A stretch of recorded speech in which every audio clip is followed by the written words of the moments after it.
तो दोस्तों एचटीएल टेक यानी कि स्टरलाइट टेक्नोलॉजी लिमिटेड ने अपने क्वार्टर फोर के नंबर को डिस्क्लोज कर दिया है। तो चलिए देखते हैं क्या है क्वार्टर फोर का डाटा क्रोज में है।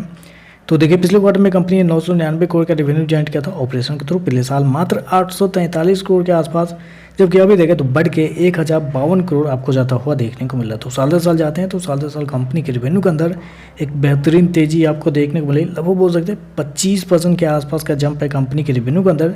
जबकि क्वार्टरली बेस पे जाते हैं तो क्वार्टरली बेस पे भी लगभग 5% के आसपास की तेजी है। तो कंपनी का रेवेन्यू देखें तो आपको साल दर साल क्वार्टर बढ़ता हुआ देखने को मिल रहा है।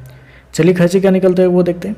तो देखिए पिछले क्वार्टर में कंपनी खर्चे 111 करोड़ तो नहीं था। बेसिकली कंपनी के खर्चे पिछले क्वार्टर में 892 करोड़ के आसपास थे, पिछले साल 812 करोड़ के आसपास, जबकि अभी देखें तो 927 करोड़ आपको जाता हुआ देखने को मिला। तो खर्चे देखें तो खर्चे भी आपको ठीक है, कंट्रोल में आपको देखने को मिल रहा है। चलिए कंपनी का प्रॉफिट क्या निकलता है वो देखते हैं। तो देखिए पिछले क्वार्टर में कंपनी का प्रॉफिट, कंपनी 24 करोड़ के घाटे में थी। पिछले साल देखते हैं तो 82 करोड़ का लॉस था, जबकि अभी देखें तो कंपनी का जो लॉस है वो आपको 40 करोड़ के आसपास आपको देखने को मिला। तो कंपनी का लॉस आपको साल दर साल कम होता हुआ देखने को मिला, आधा होता हुआ देखने को मिला है। जबकि क्वार्टरली बेस पे जाते हैं तो यहाँ पे लगभग डबल होता हुआ भी आपको देखने को मिला है।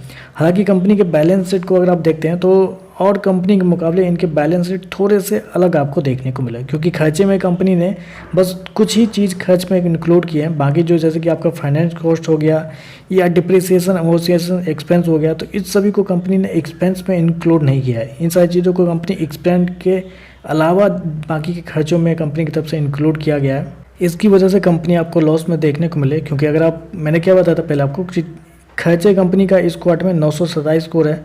अगर कंपनी 1052 करोड़ का रेवेन्यू जनरेट करी तो कंपनी कुछ तो कुछ प्रॉफिट में होनी चाहिए ना, ऑब्वियसली होना चाहिए था। लेकिन यहाँ पे कंपनी घाटे में है। क्यों घाटे में है? क्योंकि बाकी जो खर्चे हैं वो कंपनी ने एक्सपेंस में इंक्लूड नहीं किया है। बाकी अलग अलग तरीके से कंपनी ने अलग अलग सेगमेंट डाल के कंपनी ने बताया कि यहाँ पे इस क्वार्टर में खर्च हुए हैं, क्योंकि लगभग 150 करोड़ के आसपास का कंपनी को हर क्वार्टर में तो यही खर्चा आपको देखने मिला है, जो कि कंपनी का फाइनेंस कॉस्ट है, डेप्रिसिएशन अमोर्टाइजेशन एक्सपेंस है, यही देखने को मिला है। टैक्स तो कंपनी कभी पे करती ही नहीं है, क्योंकि इस क्वार्टर में भी कंपनी को 3 करोड़ टैक्स में वापस मिले हैं। पिछले क्वार्टर में 12 करोड़ मिले थे, पिछले साल 15 करोड़ मिले थे।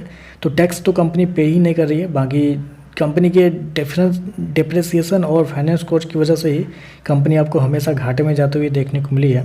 तो ओवरऑल देखा जाए तो नंबर कुछ खास देखने को नहीं मिला है, क्योंकि पिछले क्वार्टर में जब कंपनी के नंबर आए थे तो कंपनी का रेवेन्यू ठीक था। कंपनी 20 करोड़ के आसपास के घाटे में थी, तो लग रहा था कि अगले क्वार्टर में कंपनी आपको प्रॉफिट में आते हुए देखने को मिलेगी। लेकिन इस क्वार्टर में 50 करोड़ का रेवेन्यू बढ़ा है पिछले क्वार्टर के मुकाबले। उसके बावजूद देखें तो कंपनी का लॉस पिछले क्वार्टर के मुकाबले डबल होता हुआ देखने को, तो ये थोड़ा सा यहाँ पर नेगेटिव है। बाकी ओवरऑल देखें तो नंबर एवरेज टाइप का है। बाकी देखते हैं मार्केट इस पर कैसे रिजल्ट करता है। आज के लिए बस इतना है। वीडियो पसंद आए तो लाइक कीजिएगा, साथ में साथ चैनल को सब्सक्राइब जो कीजिएगा। धन्यवाद।